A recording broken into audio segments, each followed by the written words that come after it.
Mystery Pier Books' name came into being because Louis was a photographer before he started selling books. And in the front room of our shop, there is one of his images, which was a big seller for him, and it was called Mystery Pier. So when he opened his business at book fairs and so forth, he called it Mystery Pier Books. I was working at a used bookshop my senior year in high school. Fell in love with the business. And then when we found this location, we said, you know what, let's try the bookshop. Yeah, it was a dream. Open a really first-class, first edition bookshop, you know, with signed Dickens and Hemingway and all the greats.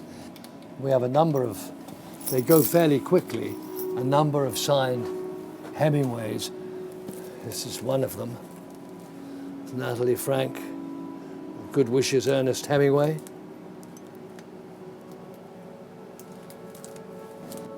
And this is a beautiful little piece.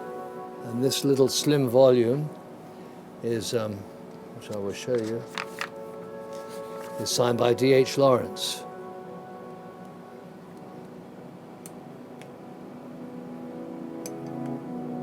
See this? No, we were... just came in, right? Yeah. We had this extravagant box made. We were doing gifts for a really A-list wedding, a really big wedding of these two huge celebrities. And after we sent off the gifts, Louis calls me and he says, we just blew it. We could have gotten a great gift. The best possible wedding present in the world would be, if we could find it, the very first printing of Mendelssohn's Wedding March. Went to London. We managed to track this thing down. I always thought that it was a single piece. It turns out Mendelssohn wrote this in 1851 as a full orchestral symphony for Midsummer Night's Dream, because there are three weddings at the end of it. And this is absolutely incredible. It turns out it's really, really rare. There are no other copies at auction anywhere, and there's no other copy for sale in the world. So it was worth spending the money doing this box. That's the works of Machiavelli. First edition in English, was that 1860, I think it is, 1858, I believe it is. I never thought that we would sell or that we would carry original Shakespeare. Show you. 1734, the very first time they were published separately after the folios. 1734, and the paper is like vellum, the paper is like parchment. Very rare, very, very rare. Yeah, when we first started out, a lot of it was mystery, a lot of it was true crime, or Raymond Chandler. And we've moved on to things like Hemingway and Steinbeck and Dickens and Salinger and so on. So over the time, our clientele has changed, our stock has changed, but they've always been, and they always will be, just first editions. So I like the unusual things, like I like signed Houdini, and I like signed Bram Stoker. You know, we've got stuff that he signed and inscribed 10 years before he wrote Dracula. I'll show you that book. It's an interesting piece. Bram Stoker, author of Dracula.